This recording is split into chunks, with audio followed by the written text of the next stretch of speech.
ஆதியாகமம் 28ஆம் அதிகாரத்தை நம்ம எடுத்துக்கொள்ளலாம். 28ஆம் அதிகாரத்திலே 8வது 9வது வசனத்தை நம்ம வாசிக்க போறோம்.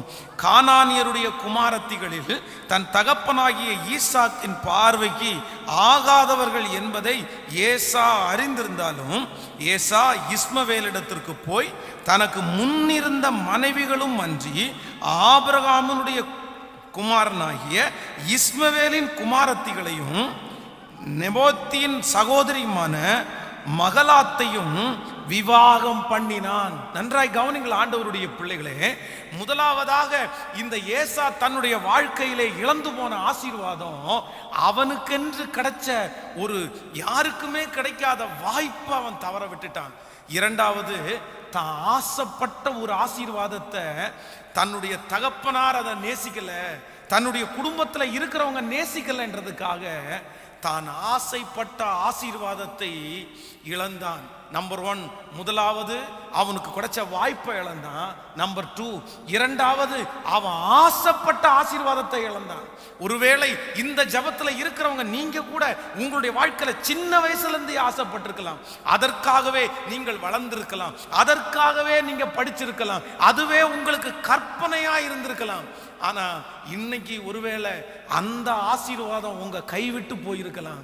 நான் ரொம்ப ஆசைப்பட்டேன் பாஸ்டர், இந்த ஒன்னே ஒண்ணுக்கு தான் ஆசைப்பட்டேன், ஆனா ஏசாவை மாதிரி இழந்து போய் நிற்கிற ஒரு அனுபவம் இருக்கலாம். இன்னொன்னு, மூன்றாவதாக ஒரு காரியத்தை கூட வாசிக்கலாம்.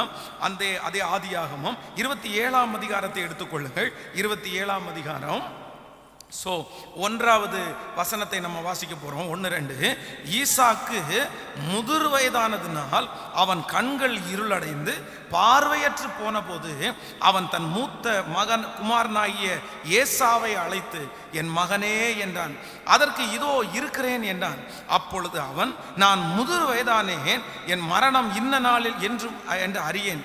ஆகையால் நீ உன் ஆயுதங்களாகிய உன் அம்பரா துணியையும் உன் வில்லையும் எடுத்துக்கொண்டு வனத்திற்கு போய் எனக்காக வேட்டையாடி அதை எனக்கு பிரியமா இருக்கிற ருசியுள்ள பதார்த்தங்களாக சமைத்து நான் புசிக்கவும், நான் மரணம் அடையும் முன்னே என் ஆத்துமா உன்னை ஆசீர்வதிக்கவும் என்னிடத்தில் கொண்டு வா என்றான். ஈசாக்கு தன் குமாரனாகிய ஏசாவோடே பேசுகையில் ரெபேக்காளும் கேட்டுக்கொண்டிருந்தாள். நன்றாய் கவனிங்கள். நம்பர் 3, மூன்றாவது, ஏற்கனவே இந்த 2 ஆசீர்வாதத்தை இழந்த இவனுக்கு, தன்னுடைய சேஷ்ட புத்திர பாகத்தை இழந்த இவனுக்கு மூணாவது ஒரு பெரிய ஆசீர்வாதம் கிடைக்க போகுது. அவங்க அப்பா அவனை கூப்பிட்டு சொல்றாரு, எப்பா, நீ ஒரு நல்ல வேட்டையாடுகிறவன், நீ நல்ல பதார்த்தத்தை சமைச்சு கொடுக்கிறவன், நீ ஒன்று பண்ணு, நீ வனத்திற்கு போய் ஏதாவது ஒரு நல்ல பதார்த்தத்தை எனக்கு வேட்டையாடி சமைச்சிட்டு வா அப்படின்னு சொல்றாரு. இவன் தன்னுடைய ஞானம், தன்னுடைய உழைப்பு எல்லாத்தையுமே செலவிட்டு தன்னுடைய தகப்பனாருக்காக ஒரு நல்ல பதார்த்தத்தை சமைச்சிட்டு வர்றான். ஆனா அவன் வருவதற்கு முன்னாடியே அவனுடைய சகோதரன் அந்த ஆசீர்வாதத்தையும் எடுத்துட்டு போயிட்டான். நம்பர் 3, மூணாவது, ஏசா தன்னுடைய வாழ்க்கையில இழந்த ஆசீர்வாதம் எதை இழந்துட்டான் அப்படின்னா, தான் கஷ்டப்பட்டு உழைச்ச ஆசீர்வாதம், தன்னுடைய வேர்வை சிந்தி உழைச்ச ஆசீர்வாதம், அது அவன் கையை விட்டு போயிருச்சு. அவன் அந்த வேட்டையாடும் போது எவ்வளோ பெரிய பிரச்சனை எல்லாம் அவன் சந்திச்சிருக்கலாம், எத்தனையோ எதிர்ப்பெல்லாம் அவனுக்கு வந்திருக்கலாம், தன்னுடைய உயிரை பணயம் வைத்து அந்த வேட்டையாடி இருக்கலாம். ஆனா வேட்டையாடிட்டு தன்னுடைய தகப்பனார் இடத்துல வந்தா அந்த ஆசீர்வாதம் அவனுக்கு கிடைக்கல. நம்பர் 4, நான்காவதாக கடைசியாக அவன் இழந்த ஆசீர்வாதம், நீங்கள் 27ஆம் அதிகாரம் 34வது வசனத்தையும் 38வது வசனத்தையும் நம்ம வாசிக்க போகிறோம். ஏசா தன் தகப்பனுடைய வார்த்தையை கேட்ட உடனே மிகவும் மனம் கசந்து உரத்த சத்தமிட்டு அலறி தன் தகப்பனை நோக்கி, என் தகப்பனே, என்னையும் ஆசீர்வதியும் என்றார். நீங்க 38வது வசனத்தை வாசிக்கலாம். ஏசா தன் தகப்பனை நோக்கி, என் தகப்பனே, இந்த ஒரு ஆசீர்வாதம் மாத்திரமா உம்மிடத்தில் உண்டு, என் தகப்பனே, என்னையும் ஆசீர்வதியும் என்று ஏசா சத்தமிட்டு அழுதான். முதலாவதாக தனக்கு வருகிற வாய்ப்பு அப்படின்ற ஆப்பர்ச்சுனிட்டிஸ் அதை இழந்துட்டான். அந்த ஆசீர்வாதம் அவனை விட்டு போயிருச்சு.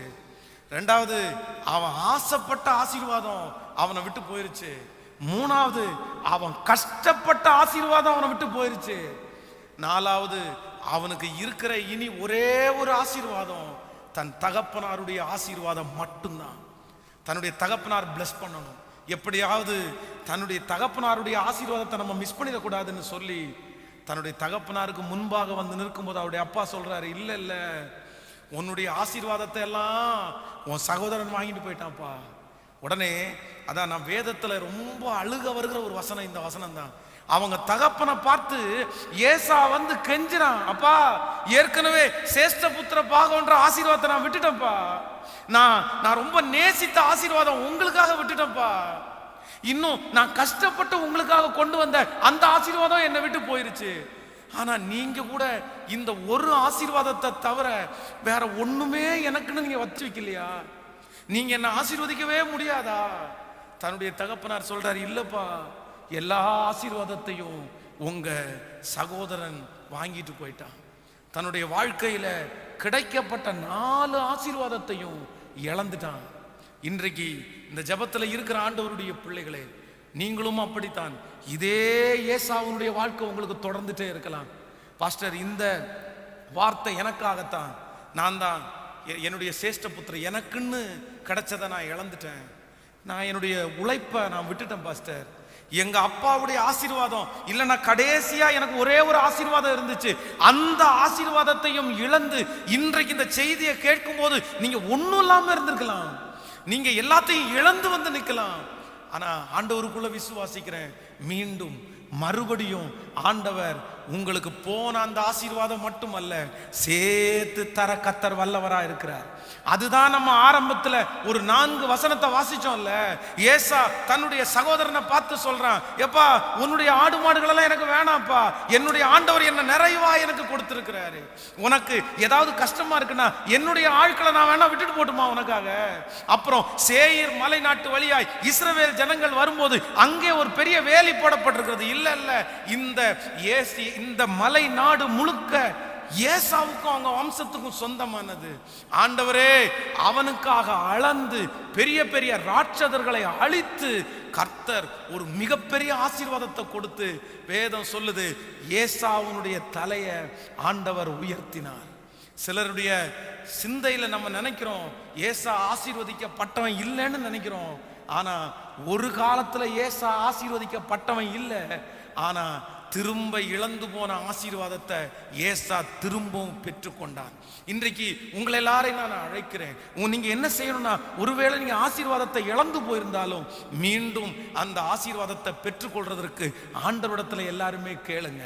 இந்த ஏசா தன்னுடைய வாழ்க்கையில இந்த ஆசீர்வாதத்தை பெற்றுக்கொள்றதற்கு அவனிடத்துல இருந்த ஒரு 3 கேரக்டர் வந்து என்னை ரொம்ப நேற்றைக்கு பிரமிக்க வச்சிருச்சு.